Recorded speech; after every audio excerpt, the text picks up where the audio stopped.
Hey guys, Boops here, and we have a huge pickups video for you guys today. We're going to be looking at games from over 12 different systems. We have a lot of great games in today's video, and a lot of interesting ones. We're going to take a look at each game, I'll share gameplay, my first impressions, and some memories. I love making these videos, so let's get right into it.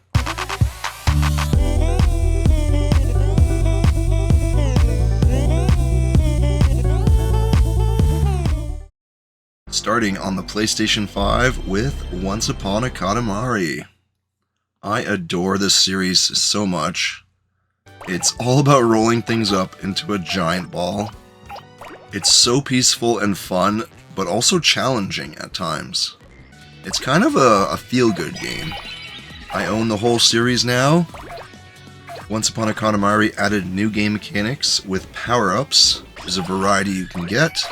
They also added Katamari Ball, which is a 2-to-4 multiplayer head-to-head competition, and this time around they have a ton of customizations. If you've never played Katamari, you can really start with any game in the series.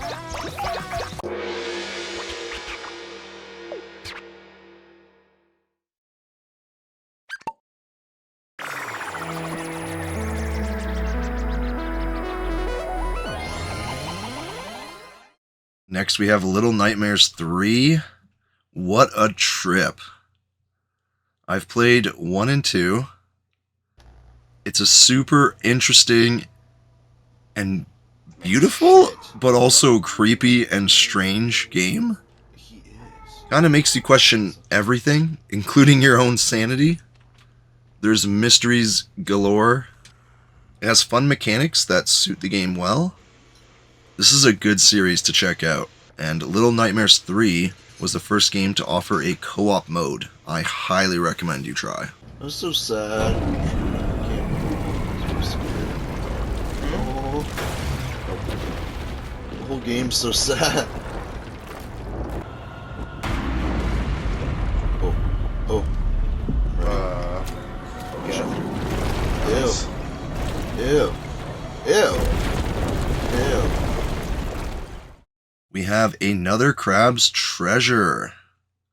So I'm not into Souls games, but I love this one. The story is hilarious, but also serious at times, and reflects upon like real-world issues. And there were times in the story where I almost wanted to cry for the main character. But yeah, if you played Souls games, you know what to expect. The entire game is like a love letter to Souls games. I highly recommend it. What word comes to mind when you think of the Earth? This world is resilient, but not endlessly so. As this Earth spins ever faster towards its uncertain future, all will face that future in their own way. Next up, we have Choo Choo Charles. This was a highly anticipated game after the trailer was released. It's a survival horror game where you're hunting down a train spider hybrid named Charles.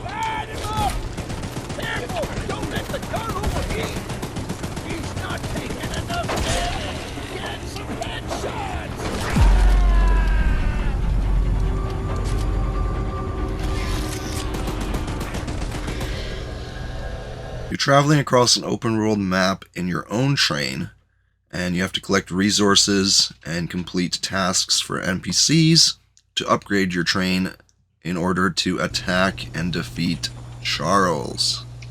This game looked so hilarious and head-ass. I had to try it out, and it actually gets really intense. This is a really good weekend game. You can probably finish this game maybe in one day, but over a weekend is a good way to go about this game. Anyways, super dope concept. Can't believe it actually has a physical. It seems like a smaller game that probably wouldn't get a physical. This was a really good idea and concept. I love it.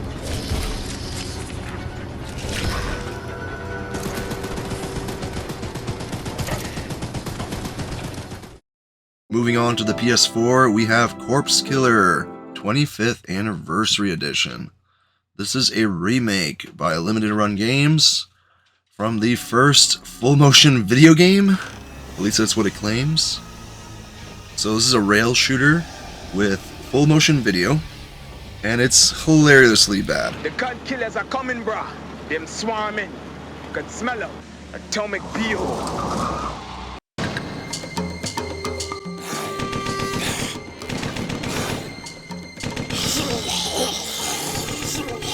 The movie clips don't really flow together in between gameplay, and it feels kind of messy, but it's cool because it's old and unique. This was originally released on like the Sega CD and 3DO. They also included a ton of extras and behind the scenes to unlock, which I thought was really cool. There's also an art book that comes in the case with tons of photos and behind the scenes. I think it's a pretty cool piece of history. It's only recently dead. Bridget, tell us who your character is and describe her. My character. Well, I'm Jules, and I'm a hard-nosed reporter. And basically, if you don't do what I say, this is what happened to you.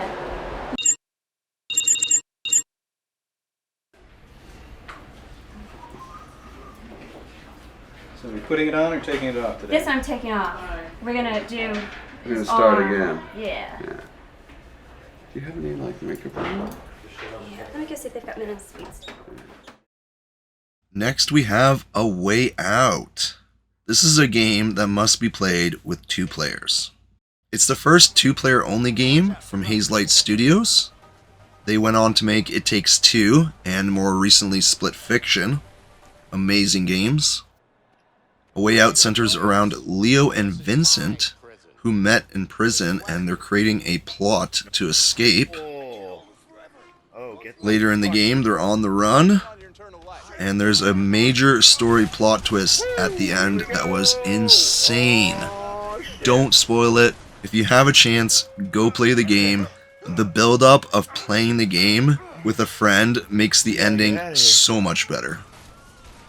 Also, friends play free, so only one person needs to purchase the game, the other person can join for free. I love that model. There are also tons of mini games throughout the journey that you can compete in with your friend. Overall, I loved this game. It's probably still my favorite 2-player game from Hazelight Studios. It's my wife. She's... He's a shitty shot.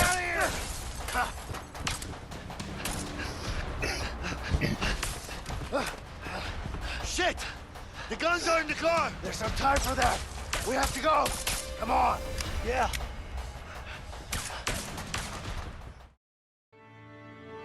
Moving on to the PS3, we're going to start with Digimon All-Star Rumble. Digimon Rumble Arena on the PlayStation 1 was one of the first games I owned, and I loved it. All-Star Rumble is very similar. It's a Digimon fighting game, but instead of just having arena battles, they actually added a bit of a story mode.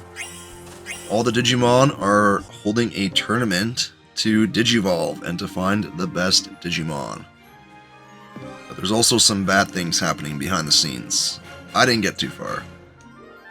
So instead of just having battle after battle, there's actually like a bit of like platforming and story in between, which is pretty cool. Right off the bat, I started recognizing a lot of these maps. They were in their original Rumble Arena, but now they're in HD. There's also Digimon cards to collect, which is pretty cool. And each Digimon can Digivolve, but there's also a super form that's unlocked by beating the story using each Digimon. Overall, it looks really cool. It looks like it would be fun to play with a couple friends over, but in general, it did not get great reviews. But I still love me some Digimon.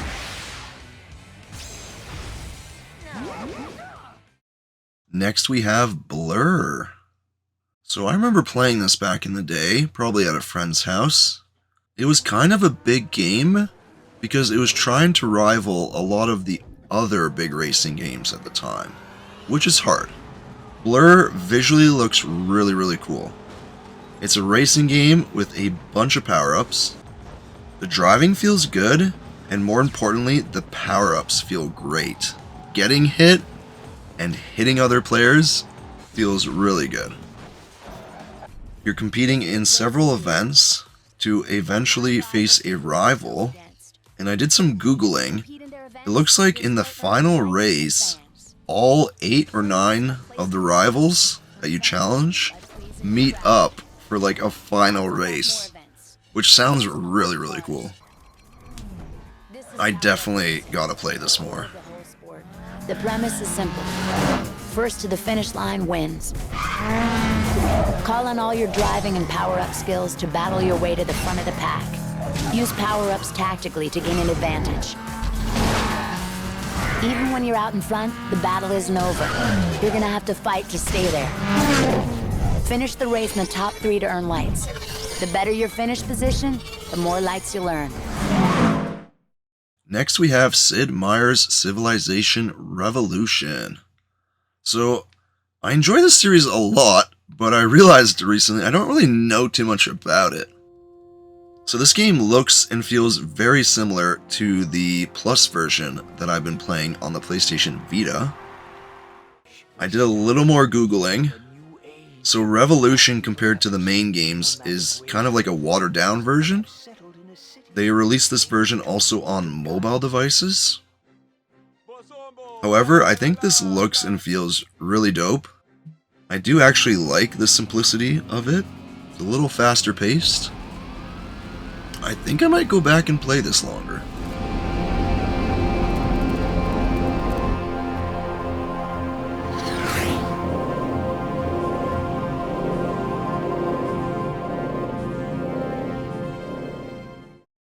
Next we have Plants vs. Zombies Garden Warfare.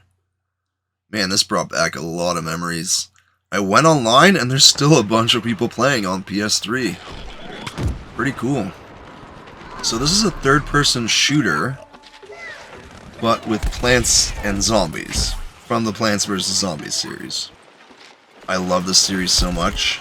I have the games on PlayStation 4, and I saw that the PS3 version was only $8, so I had to add it to the collection.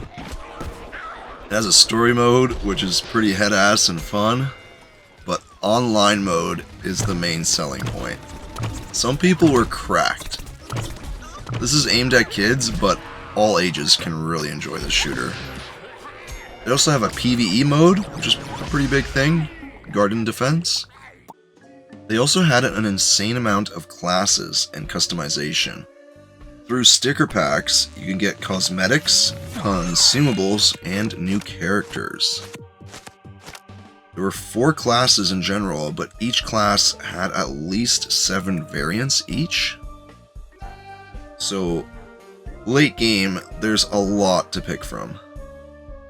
And the 4 classes actually work a lot like in Battlefield, where you need each class to kind of help each other out and counter other classes. It's really interesting what they did here. And it looks okay on PS3, but it's a lot better on PS4. This was the only game from the series that was released on PlayStation 3, so I guess I can see why people are still playing it. Everybody on PS4 is probably playing the newest one. I've never played this on PS3, and this is so cool. It's like I'm a brand new player. Next we have Rambo, the video game. So I actually did a Let's Play, I think 2 of them, where I played using a controller, and I also played using the PlayStation Move and like the sharpshooter attachment. So Rambo is a game made by Teon. Made Rambo, and then they went on to make Terminator and more recently the RoboCop games.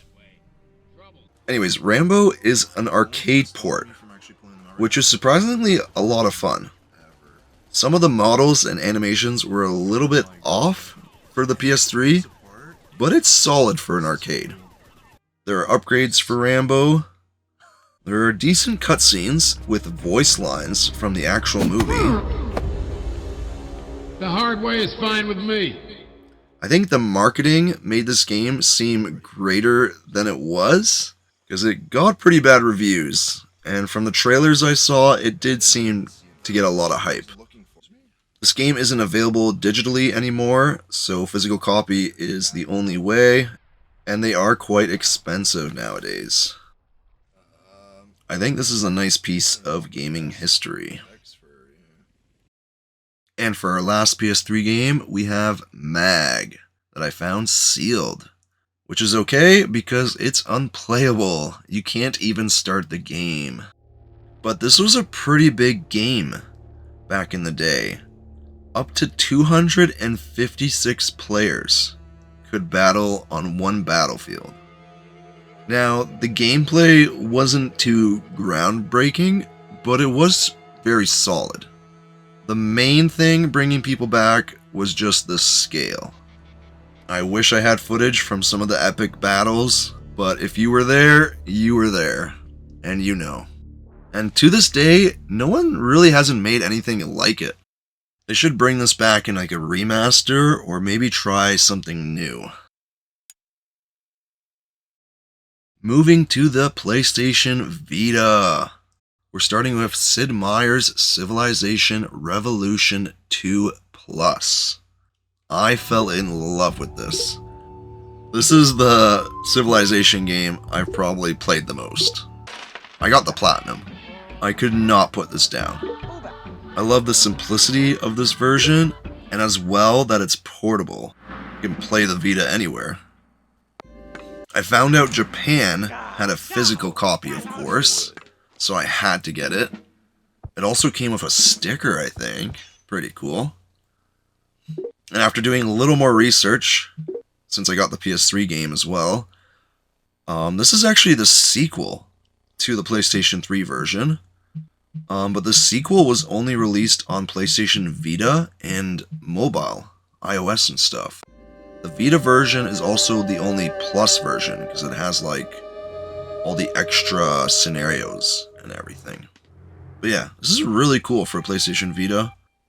Also, side story, I think I purchased this game digitally through like a Humble Bundle years ago.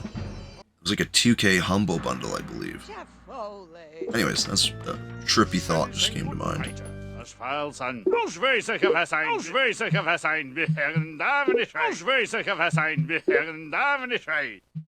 Next, we have Earth Defense Force 2 Invaders from Planet Space. So this is a pretty big series that I hear about from time to time. It's famous for its scale and its crazy amount of enemies. There's also a shit ton of levels.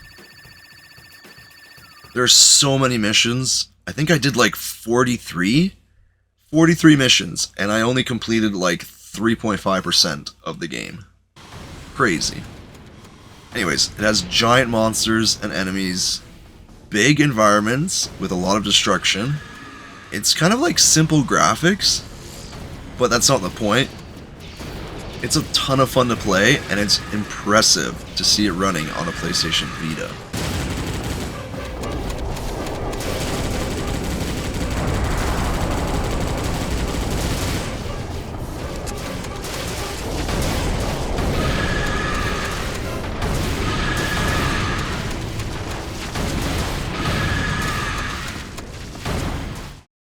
And we have PlayStation Vita Pets. I've done several Let's Plays of this game, and after playing it so much, I had to find a physical. This is from like Europe somewhere. I don't think we got a physical in North America or Japan. I'd have to double check that. This is obviously a sort of competitor to Nintendogs, but it's also doing its own thing. It's more of an adventure game with pet simulation. It has a really cool story, albeit it's more for kids. I remember when I started the game, it felt a little slow and grindy, but it soon opens up a lot, and there is a lot to do and a lot to work towards. You can pick between, I think, 4 dog types, and then you can have multiple pets using different saves, which you might end up doing because it's actually a lot of fun. These are like huskies or something. I should be getting the Platinum Trophy soon. It's not too hard. There are some AR features where you can bring the dog into your own world. There are also online features, but they don't function anymore. There's the ball we can play. And I think the game is still available in the Vita store. It was like $13 Canadian when I bought it, and for that price, it's a must-try. If you want to know more or see more, check out my Let's Play. All links will be in the description.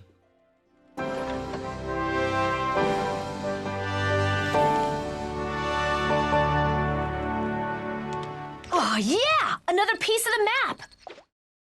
Moving on to the PSP, starting with 50 Cent Bulletproof G-Unit Edition. So this game uses the same storyline and cutscenes as the PlayStation 2 version, but this one was built for the PSP in a top-down action game style. The tutorial is actually quite simple, but the gameplay looks like a lot of fun. It also has multiplayer with a bunch of characters to choose from, and you have access to the G-Unit mobile app, where you can access songs and videos at any time. Welcome to the candy shop.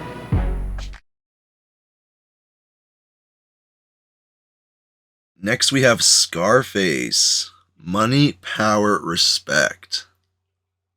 So the PlayStation 2 version is a third-person shooter. This one is exclusive to the PSP, I guess. It's built for the PSP. It's a turn-based game where you have to take over turf. You have to build up your empire by purchasing buildings, drugs, crew, power-ups, going up against rivals. They have animations for the fights. Pretty funny. They have story scenarios and challenges that include a bunch of movie scenes. Love to see it. It actually looks pretty cool for like an exclusive Scarface game on the PSP. And it also has multiplayer. We have FIFA Street 2. This is one of my favorite games growing up. I used to play this a ton on the PlayStation 2. And I remember wanting it for the PSP just so I could take it anywhere. This game has such a cool vibe and style.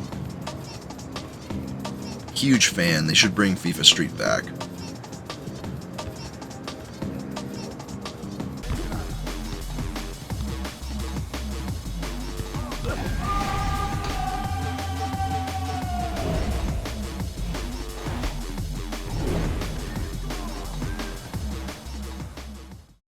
Onto the PlayStation 2 with Treasure Planet. I loved Treasure Planet. It's one of my favorites alongside Atlantis. It's a movie platformer game. I think I played it back in the day. I remember the gameplay using like the hoverboard thing he has. I'm not sure if it's a good movie platformer, but it actually seems very interesting. Pretty fun, and there's a lot of stuff to collect. We got Battlefield 2, Modern Combat. So this is actually the OG Battlefield, ported with a new campaign and a number 2 to sell it more. So multiplayer was the main selling point. I wish I could try it. I think I actually just recently bought a PS2 with a network adapter. The story mode is very interesting. There's a point system that's pretty in your face all the time.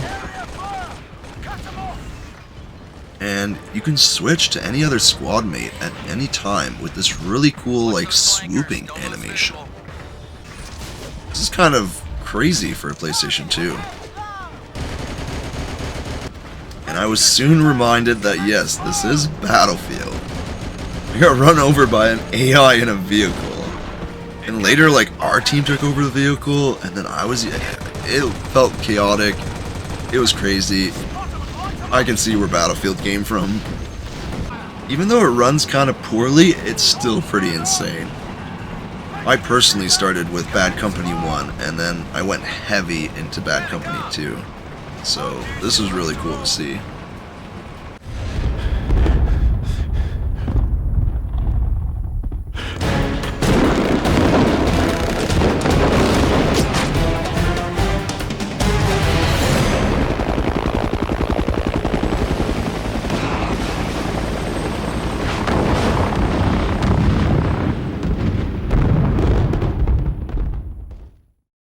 Moving over to Xbox with the OG Xbox.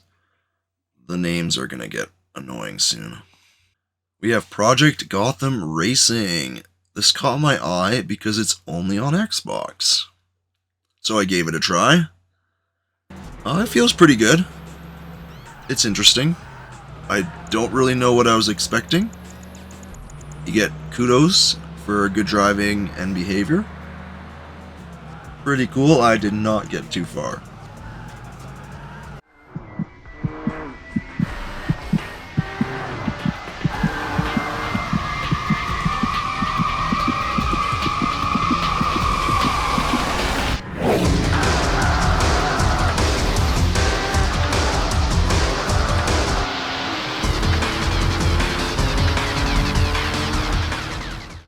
Next we have Operation Flashpoint Elite.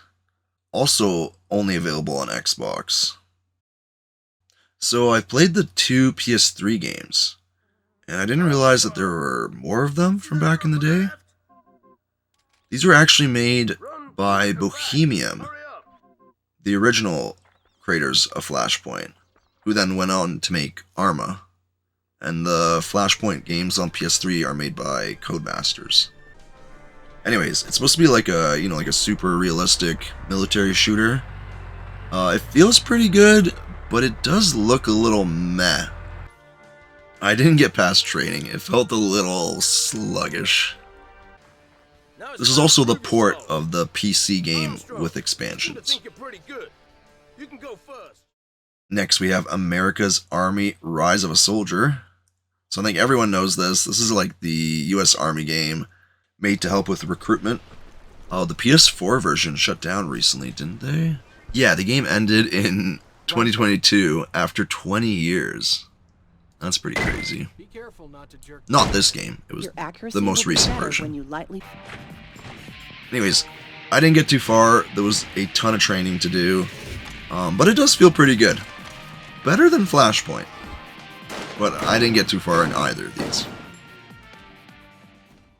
We have Indiana Jones and the Emperor's Tomb. I love Indiana Jones. I played The Great Circle, and then I went back to play Staff of Kings. And off the bat, this game looks really, really good. Although I am running it on the Series X. The gameplay did feel a little bit slow. There was a lot of exploration right off the bat. I didn't get too far. Staff of Kings can feel a bit linear at times and a bit like gimmicky. Both games are kind of bad in their own ways, but they're also different enough that the experiences will vary. I do plan on playing this game fully eventually.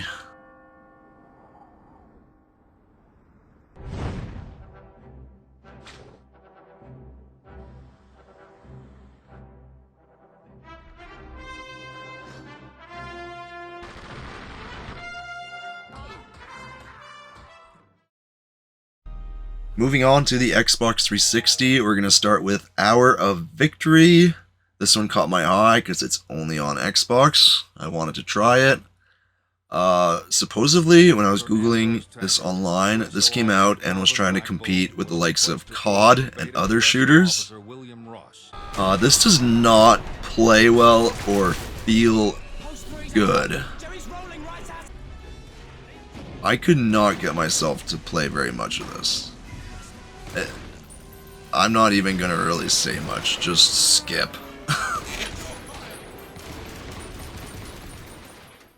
Next up, we have Call of Juarez Bound in Blood. We have lots of my favorites in this video. This was one of my favorites. It's a western set during the American Civil War, It's actually a prequel to the first game. Graphically, it looks great. It has a really good story and really good characters. I already own this on PlayStation 3, but I love it so much, I had to get another version. Apparently, this game explains a lot of the backstory for the characters from the original. The original's only on PC. Maybe I'll eventually try it out. It also has a pretty cool cover system, and it has duels. It also had an online multiplayer mode. Anyways, this is one of my favorite story games. I highly recommend.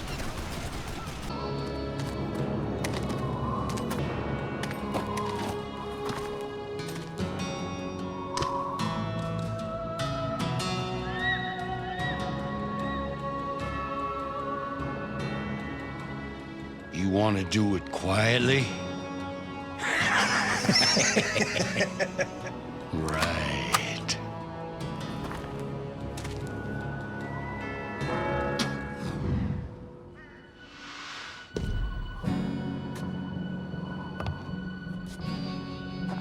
They're here! They're here! They're here!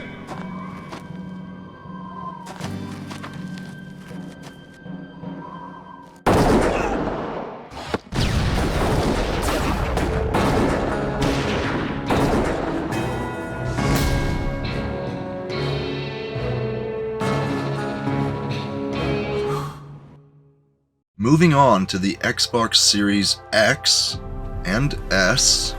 I hate this naming scheme, but I love our first game, starting off with Indiana Jones and the Great Circle.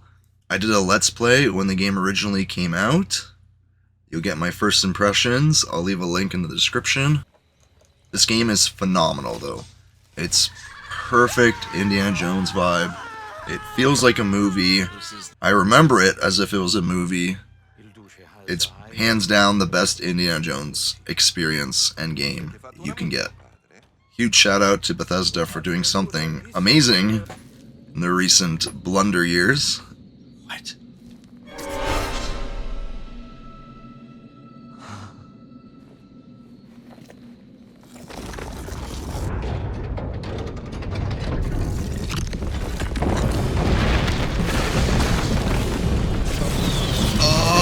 Oh my god! Here we go! Holy sh! Next we have Gears Tactics. I am a fan of the series. I remember going over to my neighbors to play Gears of War 2 and 3, like, every day. Gears Tactics turns the series into like a turn-based strategy game, which I think is really cool. It's like XCOM style. It's a lot of fun. But honestly, I haven't had many reasons to really turn the Xbox on since Indiana Jones came out. Moving on to the Switch 2, we're going to start with Cyberpunk 2077 Ultimate Edition. So I've already played and beaten Cyberpunk. I haven't played the DLC. The reason I bought it on the Switch 2 is because I saw an article where CD Projekt Red was interviewed, and they said that putting the whole game on the game cart, no digital keys or downloads required, felt like the right thing to do. And I love that. The game also comes with stickers, super dope, and I can't really believe it's running on the Switch 2. I know it's a lot more powerful, but it does look really good. If I'm being nitpicky, the graphics feel great for handheld mode, but not so good on a 4K TV. Really cool that you can bring it on the go. I know it's on the Steam Deck as well, but really cool it's on the Switch too. Always fucking something. Always. We have Pokemon Legends ZA. I have a Let's Play of my first couple days playing it, kind of summed up. I was super tired every time I was playing. It turned out into like a kind of funny video, I think. I'll leave a link below. Of course, it's happening in the same major city that was in X and Y back on the DS, 3DS? I think 3DS. It has the same city and some characters, including one major one that returns with his Pokemon. The entire game is happening in one city, but it is a pretty big city. There's a lot to do, and it does still feel like a Pokemon game. There's main story missions as well as side missions that will unlock along the way. The city hosts a battle royale where you compete through the ranks to get to number 1. That's kind of like the main starting point of the story. But at the same time, there is rogue Mega Evolutions occurring, and you need to defeat the Pokemon that are rogue Mega Evolving. Lots of stuff to do. I personally love Mega Evolution. I was also a huge fan of Legends Arceus. This is a great Pokemon game if you want something a little different.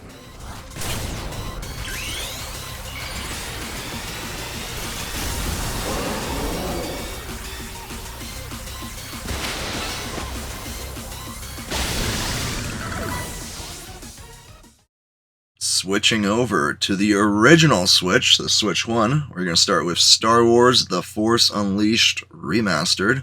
This was exclusively remastered for the Switch because it is the Wii Edition remastered. It's not the best Force Unleashed game, it's not as epic and visually impressive, but it's still pretty good. You can play it with the motion controls. I guess you could do that back in the day with the Wii. In The Force Unleashed, Vader has a secret apprentice that the Emperor doesn't even know about. So you're fighting not only rebels, but clones too, because no one can know your identity. It has over-the-top force powers that the Wii still kind of captures, but it's not as great. The physics system was a big thing for the PS3 and 360, and it's okay here. They try, but it's not quite as intricate and cool. Pretty cool that this got remastered, and it's by Limited Run Games. And on the last note, the game had local multiplayer, which was exclusive to the Wii version. Pretty cool. We got 1-2 Switch. I could be wrong, but wasn't this like one of the release titles for the Switch? Or maybe like close to it? I didn't know too much about it. I've seen some like advertisements, I guess, for it. Looks very wacky and fun. Never tried it. I played it by myself, which doesn't really work. You do need a second person. All the games are 2-player only. And it's kind of a cool premise, because it takes your eyes off the screen, and you have to generally look at each other during most of the games. The screen is just there for counting score, or like starting the game and there's a countdown, and you kind of know when to do stuff with sound effects. So it's very interactive in the sense that you're kind of just... you're playing games with people in the room without looking at the TV that often. So really cool idea. I haven't had a chance to actually try it in like a group setting, a party setting or anything, but I feel like this would be a really fun game starter, a way to start gaming during a party. Pull this out first, play a bunch of the mini games, and then move on. Moving to the Wii, we have The Force Unleashed as well. I now own every copy for every system, including the DS version. That one's a completely different game. The Wii version has the exclusive motion controls, plus the 2-player duels that we mentioned in the Switch version.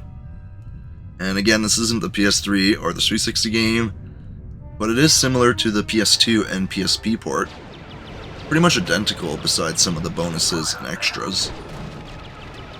And oh my god, the tutorial actually shows you the Wii remotes. This looks ridiculous. The controls are wonky, but it's still pretty fun.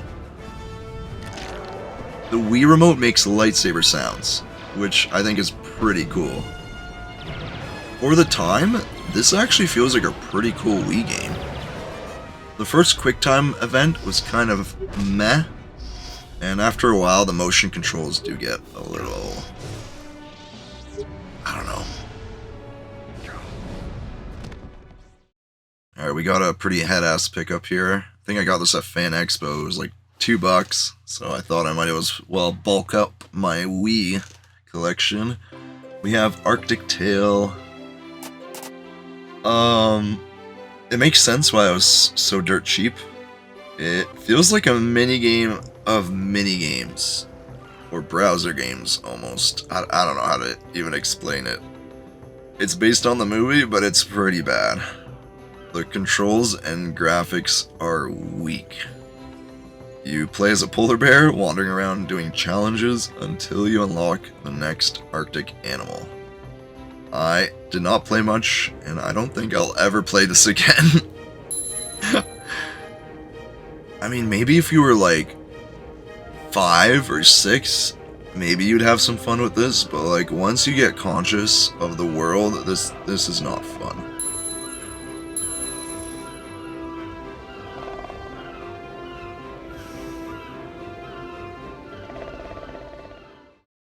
Alright, we have one more dirt cheap game. We got Sea Monsters, Prehistoric Adventure. Both of these games was by National Geographic, wasn't it? They don't not have a good track record right now. So again, this was based on a movie that I've never even heard of. It does state at the beginning that all their creatures aren't from the same period or habitat. So I guess it's just kind of mixing them up for fun. It's bad. It's really bad. You're swimming around collecting fossils to unlock more creatures and I guess repeat the process. And you do need to get new creatures to survive greater depths, which I think is actually kind of a cool mechanic. It's the only cool thing. It hints at later gameplay where you can go on beaches and crawl around. But I didn't get that far. It's very, very bad. I will not be playing this again. Finally, we're going to move to the DS. We're going to start with Grand Theft Auto Chinatown Wars.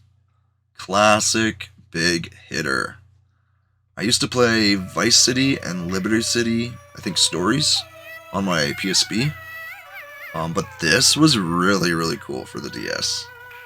I did first play it when they finally ported it to the PSP. It's top-down like the OG GTA games, which is dope. And overall, the game makes good use of the touchscreen. Lots of interactions. One of the main things I remember doing in this game when I played it on my PSP was selling drugs, buying low and selling high. The story starts with your father being murdered and you returning a family heirloom sword to Liberty City. The game goes hard just like any other GTA. They should remaster this. I also would have loved to see it on the 3DS in 3D. That would have been dope.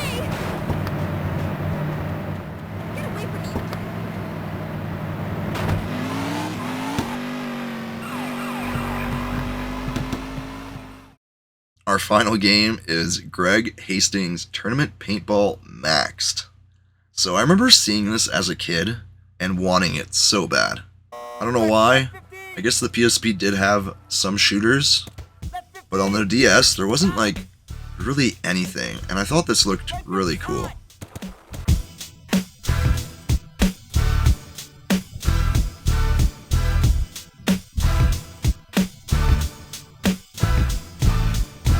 Saw the beats like floors to the surfers, like buns to the burgers. See, I ride this flow. Oh, so professional, spit words like they came out.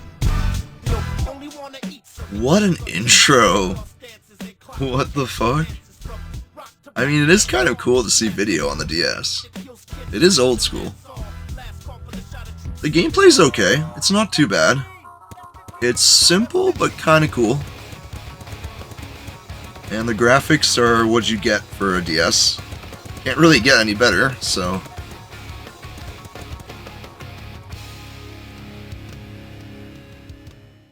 Which brings us to the end of the video. Thank you guys so much for watching. I hope you guys enjoyed it. Maybe learned something new. I love making these videos. It gives me opportunity to go through all my pickups, try every game, maybe learn something new online about them, and then share them with you guys. So I hope you guys enjoy these videos as much as I do making them. Lots more on my channel. There are more pickup videos. I'll leave a link to the pickups playlists in the description. Check it out. Thank you guys once again, and I'll see you in the next one. Later.